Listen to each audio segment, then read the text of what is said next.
Quand on a à choisir un nom d'entreprise pour la société par action que vous vous apprêtez à créer, fondamentalement, vous avez deux choix.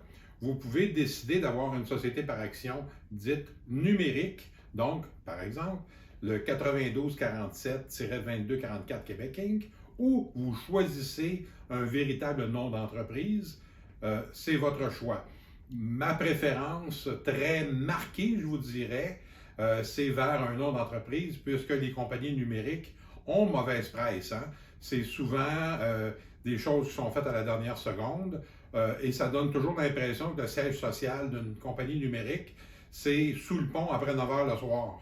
Donc, en termes d'image d'entreprise, je vous invite à vous creuser les méninges pour trouver un nom qui est percutant.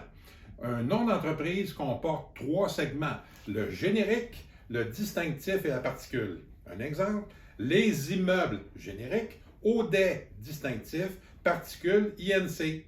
Tout simplement, faites l'effort de trouver un distinctif wow. Pourquoi?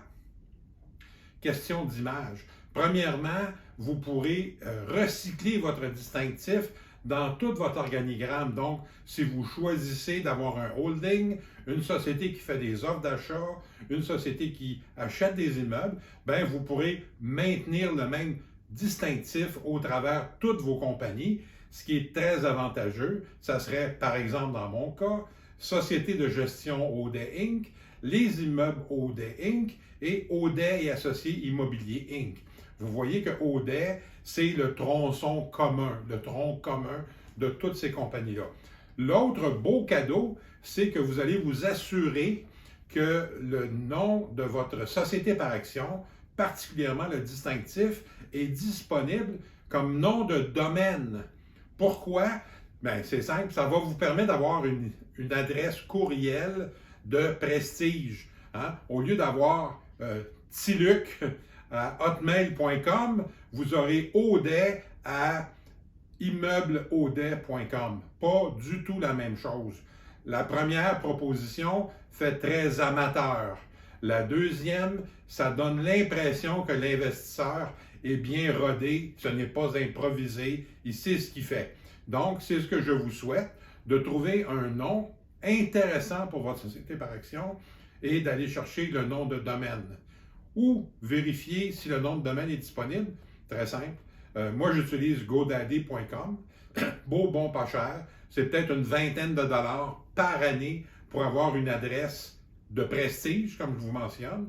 Alors, je pense que ça vaut la peine de faire l'exercice de se creuser les méninges. Et si vous avez de la difficulté à trouver quelque chose d'intéressant, vous pouvez toujours me téléphoner pour qu'on en parle et je vous ferai certaines suggestions. Ou si le nom que vous choisissez n'est pas disponible, bien à ce moment-là, il y a fort à parier que j'oserai vous commettre des suggestions de noms d'entreprise qui vont être autour de ce que vous voulez avoir, mais ne sera pas exactement ce que vous voulez, puisque exactement ce que vous voulez aura été refusé par le gouvernement. Il faut se souvenir qu'on est au Québec, charte de la langue française, donc un nom d'entreprise qui a un mot anglais ou une connotation anglaise ou qui est un sigle, une série de lettres